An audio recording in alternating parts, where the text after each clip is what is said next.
What's up, light lovers? Today's review is going to cover the Kelvin EPOS 300. This 320 watt RGBACL point source unit has a solid build quality, some clever design features, and above average light metrics. Nobody likes long intros, so let's dive right into it.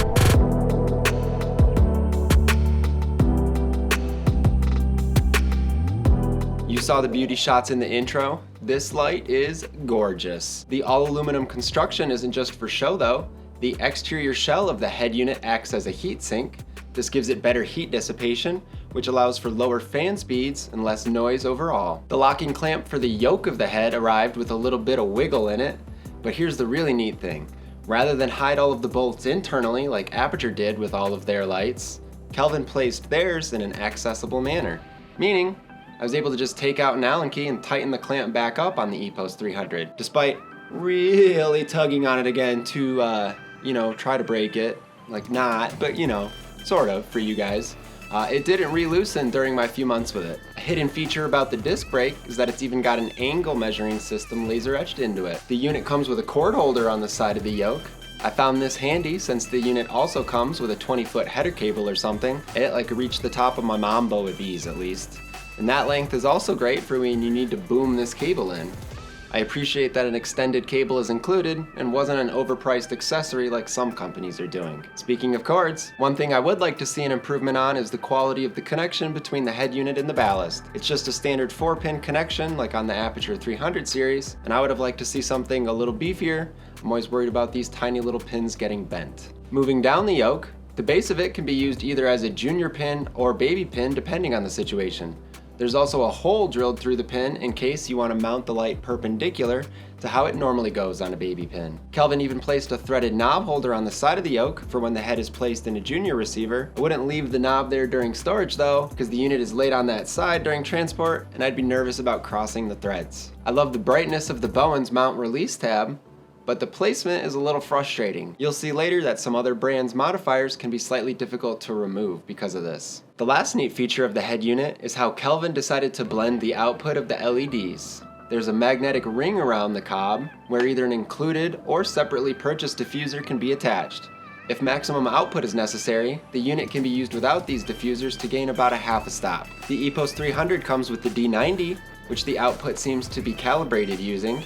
You can also purchase a separate dome diffuser, which widens the spread of the beam to beyond 180 degrees to fill lanterns or space lamps.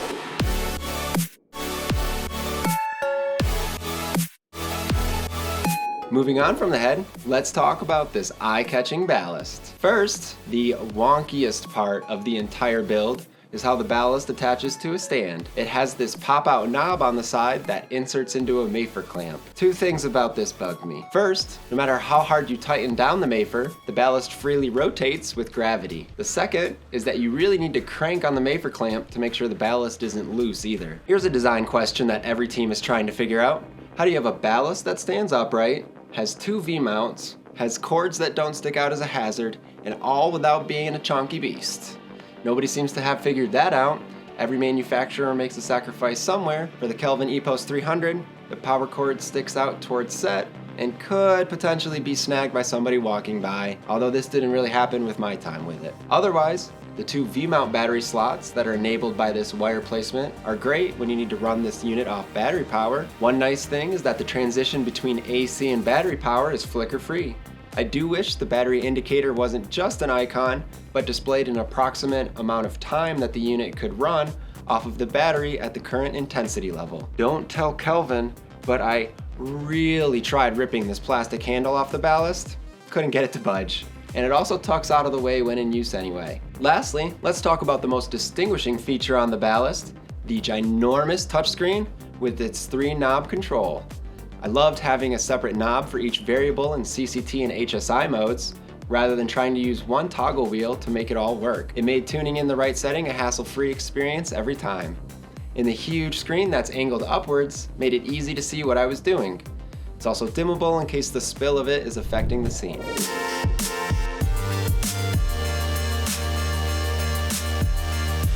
As you can imagine, a giant touchscreen lends itself to a smooth user interface system. In CCT mode, the left knob controls intensity, the middle one color temperature, and the right one is your green magenta adjustment. You can twist the knob or slide along the screen to your desired level depending on how you're feeling that day. The color temperature range of this unit is a whopping 1700 Kelvin all the way up to 20,000 Kelvin, and it's entirely usable along this whole spectrum. I'll analyze the light metrics later on in this review. HSI mode has all the controls that you'd expect, and an extra feature that allows you to select the base CCT of the color you're tuning in. This is a sick feature that I wish more lights did. Both CCT and HSI modes enable the selection of maximum versus constant output. This light will give me all the output that it's got for a given percentage with maximum output, and constant output means that the brightness stays the same regardless of what color temperature or color the light is outputting. This enables me in the DP to lock in the exposure and then fool around with colors without affecting the ratio of the scene at all. The EPOS 300 also has RGB and XY modes, and a gel library with both Roscoe and Lee gels for those of you that prefer to get your colors that way. The HSI and RGB color modes enable the toggling of a working color space,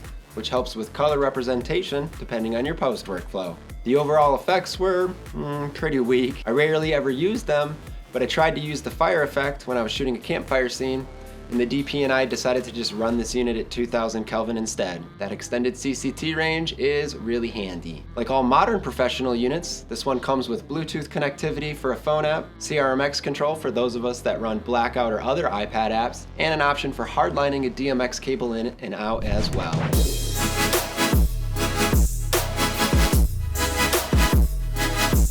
After some initial testing with and without the D90 diffuser, I performed all the testing with it on, as it seemed the unit was calibrated to use it. I'll note for any tests if the diffuser was off. The first thing I like to test on a new light is the linearity of the dimming. I want to be sure that cutting the intensity by 50% gives me a one-stop reduction in output across the entire intensity spectrum. At both 5600 Kelvin and 3200 Kelvin, this unit was remarkably linear. The R value for the 5600 slope is like nearly perfect, and the one hiccup at 3200 Kelvin is that the output at 100% and 90% read the same. Another variable I like to test is the consistency of the color temperature across the dimming level. If a unit reads 5600 Kelvin at 1%, it would be nice if it also read that at 1% also. This unit tested remarkably well in this regard. The color temperature reading at 1700 Kelvin, 3200 Kelvin, and 5600 Kelvin barely fluctuated, with all of them being off by less than 100 Kelvin from their target. At the high end of the CCT range, 20,000 Kelvin, the unit sees a pretty dramatic shift when dropping below 25% towards 1%. This downward shift at the lower intensities begins occurring around 10,000 Kelvin and gets worse as you go up to 20,000 Kelvin. I measured a green or magenta shift to the output across all of the color temperatures and intensities that I tested. One interesting thing to me though is that I can see the green to magenta shift in the 5600 Kelvin intensity range in the spectrum graphs. Notice that when the intensity level is reduced from 100% to 1%, the green portion drops proportionally to the blue and the red band gets a little thicker. Moving on to intensity readings, here's the output in lux with the D90 diffuser on and off. I've added the output from my Aperture 300D as a standard that most of us are familiar with. I am impressed with how close the Kelvin output is to the Aperture 300D, considering the EPOS is a color unit and the 300D is daylight only. Here's the output of the unit using the included reflector, both with and without the diffuser, and again compared to the Aperture 300D with reflector as a standard. I also popped on the Aperture Fresnel 2X to see if that worked, despite being built for a different ecosystem. Surprisingly, it increased the output both with and without the D90 diffuser. You can see the difference in using a lensing modifier that's built for a unit versus not though, as the increase in output is significantly higher for the 300D than for the EPOS 300. Lastly, I tried the unit with the spotlight and found it to be pretty unusable with the diffuser. I got chromatic aberrations when trying to make cuts, and the output wasn't increased like I would have hoped. Without the diffuser though, you can get this really cool effect. The spotlight can be focused to cast the LED cob pattern itself. Then, when set to something like color chase, this really neat digital color sweep effect comes out. Definitely not for corporate interviews, but I can see this coming into play for a music video for sure.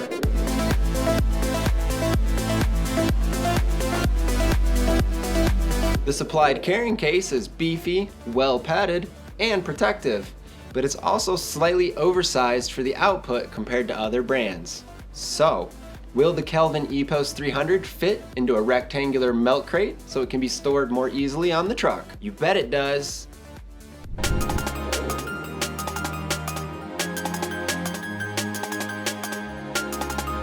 In a bubble, the Kelvin EPOS 300 is an immediate and resounding must-have for my kit. I appreciate all of the attention and design details that went into this build, and after my time with these demo units, I have little reservations that they will stand up to the rigors of set life. However, the elephant in the room is that the Aperture 600C costs the same price as this unit and has usable Fresnel and Spotlight modifiers. The 600C also has nearly double the output when using color temperature mode with no modifier, and the output is multiplied even further when using the appropriate Fresnel. One reason for the price to output discrepancy is that Kelvin performs all in-house manufacturing in Europe, whereas Aperture does a significant amount of their manufacturing in China, where labor costs are lower. If Kelvin can offset the increase in cost to their units with an increase in attention to their customer service and slightly better color metrics, then I see a great niche for them in being a step above the quality of the ever-present Aperture, Godox, and Nanlite units that we see everywhere. If you have a little extra to spend on your lighting package and you want a 300 watt full spectrum unit with a wide CCT range, CRMX, and an attractive and functional build A aesthetic, then I highly recommend the Kelvin EPOS 300. I loved my time with my 2 demo units. If you're just beginning your lighting journey and all this seems a little overwhelming, click this video to see which light I recommend purchasing first.